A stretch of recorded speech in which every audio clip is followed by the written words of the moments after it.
Spring training is just around the corner. And right now, we're back with the only program that has the 2015 Padres covered. It's Padres Social Hour from the Social Lounge at Petco Park.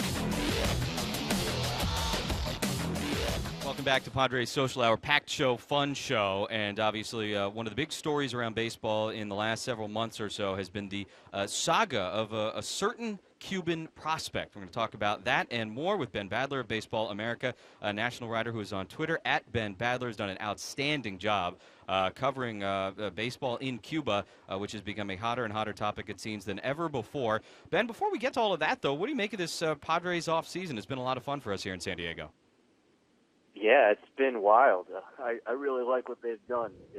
You don't see a lot of teams making the aggressive overhauls that the Padres have made this offseason, but you know, they trade away a lot of prospects, most of whom I don't think they're going to miss all that much, but the talent they got in return has unbelievable upside. So I really admire the work that A.J. Preller and his staff have done this offseason to really revamp the Padres. You talk about the prospects. Are you surprised after seeing all the moves that they made that Matt Whistler, Hunter Renfroe, Austin Hedges are still, at least as of this moment, still in the Padres system? Yeah, you know, to be able to get players like Matt Kemp and Will Myers, and to get all the talent that they've, and Justin Upton, to bring in all these guys without really having to give away, you know, we'll see about Trey Turner.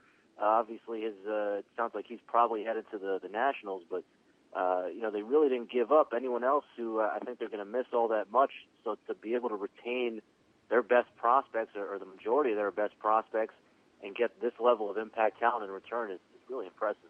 All right, let's move to Cuba. Ben Badler, Baseball America, has really been on top of everything. With Yoan Moncada, let's just start with the scouting report. You know, from a basic perspective, what do we make of this guy? This guy was, for his age, he was the best player in Cuba, and he's probably one of the best young talents who's ever left Cuba. You look at what he did in the junior leagues in Cuba. He just completely dominated there, really on par with what Yasiel Puig and Jorge Soler did in those leagues at the time. He played at different junior international tournaments. He was always the best player on the Cuban team there, and scouts have followed this guy since he was, 15 years old, and they've always been really excited about him because there's, if you want to break him down and evaluate him, there's really not much to like. This is a guy who's hit everywhere he's gone. He's a switch hitter who's a better hitter from the left side, where it's a really short, quick, compact swing, outstanding bat speed, plus power, and a pretty good hitting approach too. Now, we haven't seen him doing it against more advanced pitching, so there's some uncertainty there. But there's nothing that you see in the swing or in the approach, or certainly not in the power either, to suggest that he's not going to be able to hit better pitching once he does face more advanced competition in the United States. And then you look at the speed. He's at least a plus runner. He's got an above-average arm. He's played some shortstop in the past, mostly second base and some third base.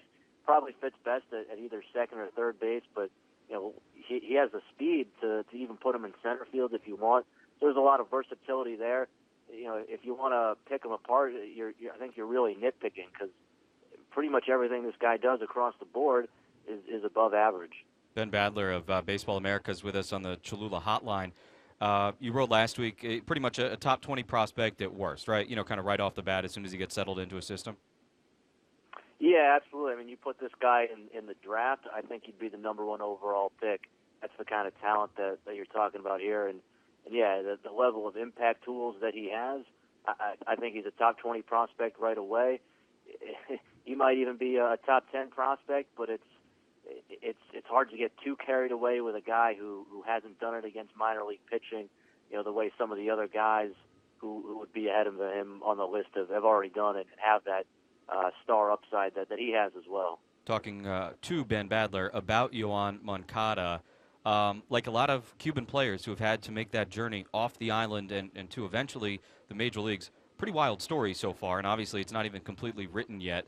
Maybe for those who don't know, kind of the condensed version of what he's been through already just as a 19-year-old kid. Yeah, it sounds like his story has been a little bit unusual because reportedly he has, he left the island through legal immigration and supposedly has a Cuban passport, which is a pretty unusual situation.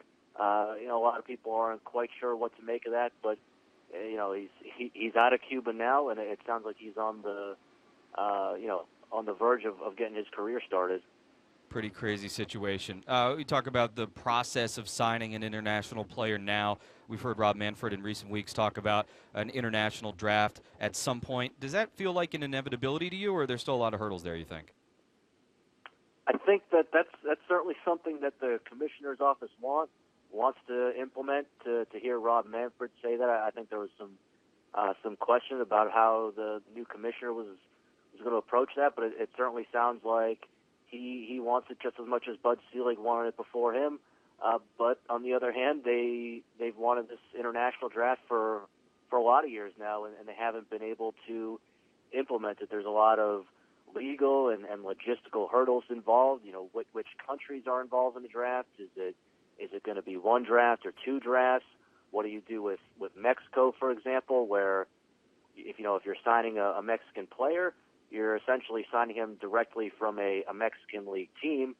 Are you going to be able to go in and draft Mexican players who are already on rosters for professional clubs? And what do you do about the leagues in Korea and Japan that also have professional leagues? So I think there's a lot of different questions. Obviously, Cuba is at some point if the embargo is dropped and it's more it's easier for teams to be able to sign Cuban players. What you do with them is a completely that's a whole other animal to have to deal with. So I think from a legal perspective and just in terms of the logistics of organizing the draft and setting it up, there's a lot of questions that they're going to have to wrap their rules and wrap their minds around. I think it's going to be very difficult to implement it, but if they truly are adamant about implementing this international draft, then I think it's something that certainly could happen within the next few years and in the next CBA. It seems to fall into that category, as so many things do. Is easier said than done, a potential international draft for Major League Baseball. Ben Badler, Baseball America, is on Twitter. At Ben Badler is doing an outstanding job, not only covering Cuba, but everything else going on in the world of baseball. Ben, really appreciate your time, and thanks for joining us. Oh, absolutely. Thanks for having me on. All right, good stuff. That's Ben Badler on the Cholula Hotline. Cholula Hot Sauce, the flavorful hot sauce with the iconic wood cap for a punch of delicious jalapeno and poblano. Check out the green pepper sauce flavor today. Very interesting stuff. We'll take a break. Come back. More Social Hour right after this.